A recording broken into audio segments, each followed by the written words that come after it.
Why should he be hungry? Why does Bill Gates still make them fucking computers? He got about $50 billion, so tell me, why? That's why Floyd's still hungry then. Back in 2006, a move was made that would change the boxing game forever. The #1 fighter in the world, Floyd Mayweather, bought himself out of his contract with one of the top promoters in the sport for $750,000. Now that move put him in position to take his career into his own hands and promote himself, along with his advisor and business partner, Al Haymon. I don't think there's no entertainer or athlete that's ever kept 100% of the revenue. Now at this point, Floyd the boxer's in a good position because he's the best fighter in the sport. But as Floyd the businessman, he's vulnerable because in boxing, being a good fighter isn't good enough to generate the big paydays. The only way to make a lot of money in boxing is to win big fights and generate high pay-per-view numbers.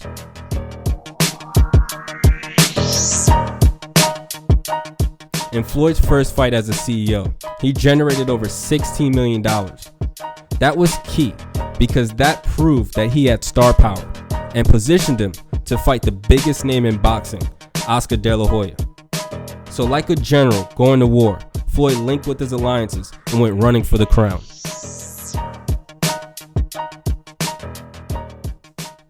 You have this kid who is under a lot of pressure. Will he rise to the occasion or will he be crushed because the lights are too bright?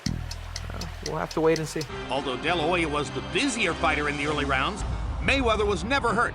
And as the fight went on, Floyd's quicker reflexes began to surface. Good quick left hook inside by Mayweather and a big right hand upstairs by Floyd.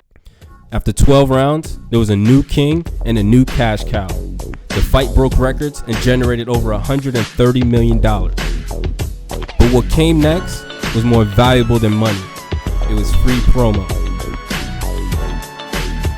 Al Haymon is Mayweather's advisor, business partner, and he manages their stable of fighters. With his #1 client coming up the biggest night in boxing, they were ready to take over the sport. But in order to maintain that top spot, Floyd needed to keep winning and generate high pay-per-view numbers while doing it. So the game plan was simple. Fight the biggest names from around the world and market to their fans while doing it. First up was UK legend Ricky Hatton. Come on, give me some of that face-to-face action. You know you're fighting the best, right? You willing to die? December 2007, another Mayweather super fight, this time against Ricky Hatton. In a matchup of undefeated welterweights, Hatton began on the offensive and had Mayweather on his heels. Floyd adjusted to the brawling tactics and began to land his right-hand counterpunch at will. Hatton continued to come forward and allowed Mayweather to close in emphatic fashion. What a left hook! After beating Hatton, Mayweather took the next few years to go on a worldwide tour, starting with Mexican Hall of Famer Juan Manuel Marquez. Then Puerto Rican superstar Miguel Cotto. He even took on the Big Show.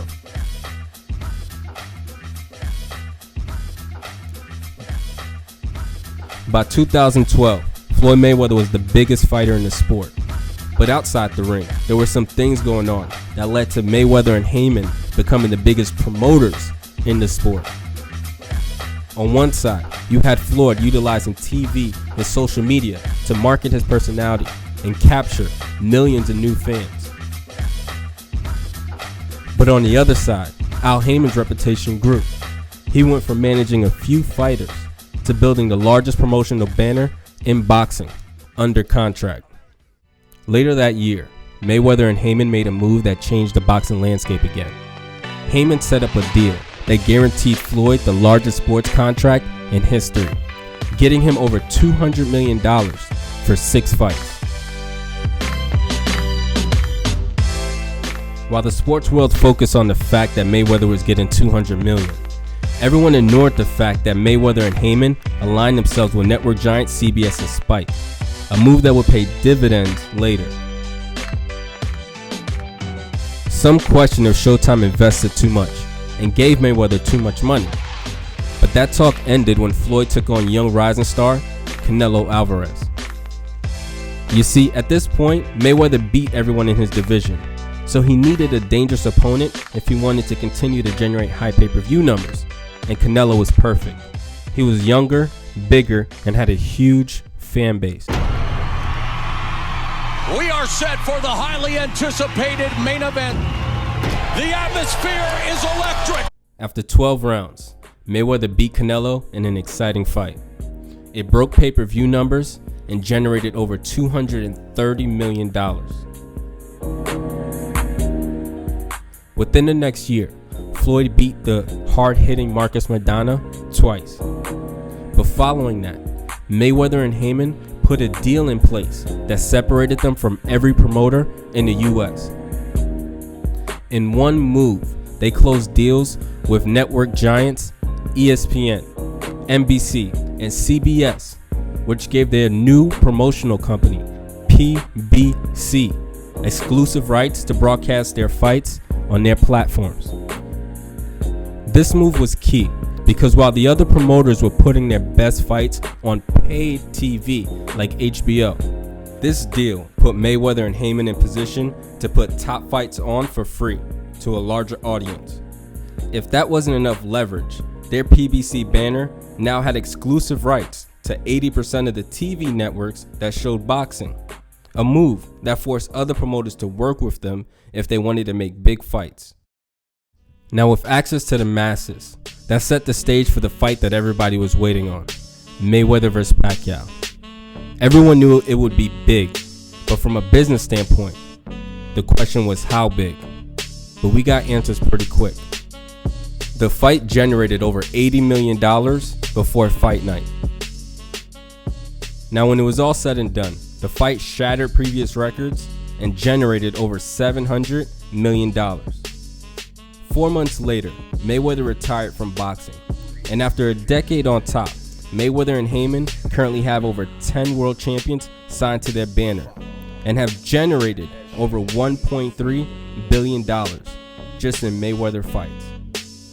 Now $1 billion is an impressive number, but when you compare that to the $2 billion sale of the Clippers or the $4 billion sale of the UFC, you really get to see how big the Floyd Mayweather brand really is. And a lot of people don't really know what I've done different in the sport of boxing, why they're so upset with me. This is what was going on in the past with other promoters, and this is what I changed. They would give a boxing promoter $3 million, a television network. The promoter would give one fighter $600,000, the main event fighter, the A side, $600,000, give the B side fighter $300,000, and pay he'll break the $100,000 down with all the rest of the fighters on the undercard. He will pocket $2 million, keep the live gate, keep all the money for the merchandising and all the different sponsors. He'll keep that money also. So promoters was doing that for so many years. And when I'm talking about years, I'm talking about, I can't even tell you the number of years promoters have been doing that. I came in and said, you know what? I'm going to pay my opponent, whatever he make, I'm going to pay him double of what he made before. So if he made $2 million before, I'm going to pay him $4 million, guaranteed. And then I'll talk to I go to pay-per-view, I say, well, this is how much money I want off each house. You know, for my fight, and then whatever extra number you want to put on it, you can put on it, but this is what number I need off each household. Each shirt, this is how much money, if you want to, these are my shirts. Now, you could distribute them, but this is how much I want off, I get my own shirts. This is how much money I need off each shirt. By you selling the shirts, you can put your own price on that. So I keep 100% of the revenue, and that's what I do.